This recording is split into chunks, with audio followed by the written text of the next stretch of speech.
വിശ്വപ്രസിദ്ധ ശില്പങ്ങൾ വെള്ളത്തിനടിയിലായാൽ കാണാൻ എങ്ങനെയായിരിക്കും?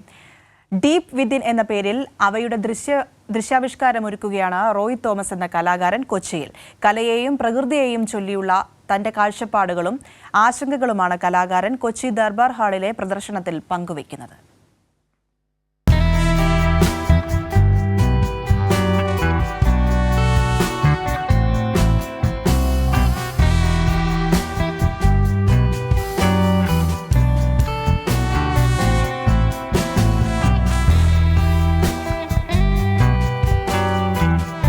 മൈക്കൽ ആഞ്ചലോയുടെ പിയേത്ത മുതൽ സ്റ്റാച്യു ഓഫ് ലിബർട്ടി വരെ ധ്യാനത്തിലിരിക്കുന്ന ഗാന്ധിയും ബുദ്ധനും, ക്രിസ്തുവും അശോകസ്തംഭവും ഖജുരാവോ ശില്പങ്ങളും, ജലത്തിനടിയിലെ നീലലോകത്തിൽ ജലജന്യ ജീവജാലങ്ങൾക്കൊപ്പം അവയുൾപ്പെടുന്ന 25 ചിത്രങ്ങളും കാഴ്ചയുടെയും ചിന്തയുടെയും പ്രപഞ്ചമൊരുക്കുകയാണ്.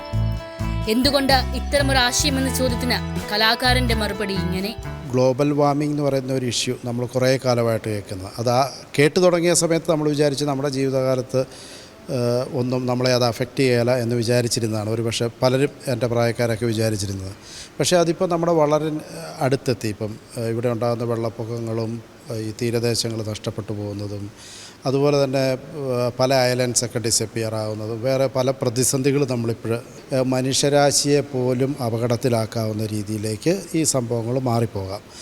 അല്ല മനുഷ്യരാശി അല്ലെങ്കിൽ പോലും നമ്മുടെ വളരെ പ്രധാനപ്പെട്ടുള്ള അമൂല്യങ്ങളായിട്ട് നമ്മൾ കരുതുന്ന, നമ്മുടെ അസറ്റായിട്ട് നമ്മൾ ലോകം കരുതുന്ന പല കലാസൃഷ്ടികളും അതുപോലുള്ള പ്രധാനപ്പെട്ട മോണിമെൻറ്റ്സോ നമ്മൾ സൂക്ഷിച്ചു വച്ചിട്ടുള്ളതും കാത്തു സൂക്ഷിക്കുന്നതുമായ പല സംഭവങ്ങളും നഷ്ടപ്പെട്ടു പോകാം എന്നുള്ളൊരു ആങ്സൈറ്റി, അത് ഒരു ആർട്ടിസ്റ്റ് എന്നുള്ള രീതിയിൽ ഒരു ഇമാജിനേഷൻ, ഒരു ആങ്സൈറ്റിയുടെ പുറത്ത് വരുന്ന ഒരു ഇമാജിനേഷനെ ബേസ് ചെയ്തിട്ട് വരച്ചിട്ടുള്ള ചിത്രങ്ങളാണിത്. മാറുന്ന കാലാവസ്ഥയെക്കുറിച്ചുള്ള ആശങ്കകളും കാലാവസ്ഥാ മാറ്റത്തിൽ മുങ്ങാനിരിക്കുന്ന ചരിത്രത്തെക്കുറിച്ചുള്ള ഓർമ്മപ്പെടുത്തലുകളും മാത്രമല്ല, കലയെക്കുറിച്ചും അവയുടെ ആസ്വാദനത്തെക്കുറിച്ചുമുള്ള കാഴ്ചപ്പാടുകളും കലാകാരൻ കാഴ്ചക്കാരുമായി സംവദിക്കുന്നുണ്ട്.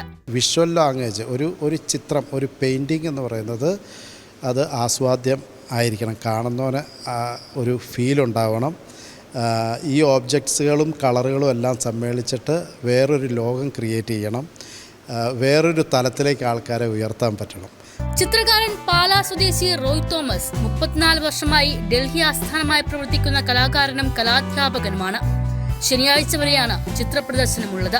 കാലാതിവർത്തിയായ കലകളുടെ വരും കാലത്തെക്കുറിച്ചുള്ള ആശങ്കകൾ കാഴ്ചക്കാരും ഏറ്റെടുക്കുകയാണ്. കൈരളി ന്യൂസ്, കൊച്ചി.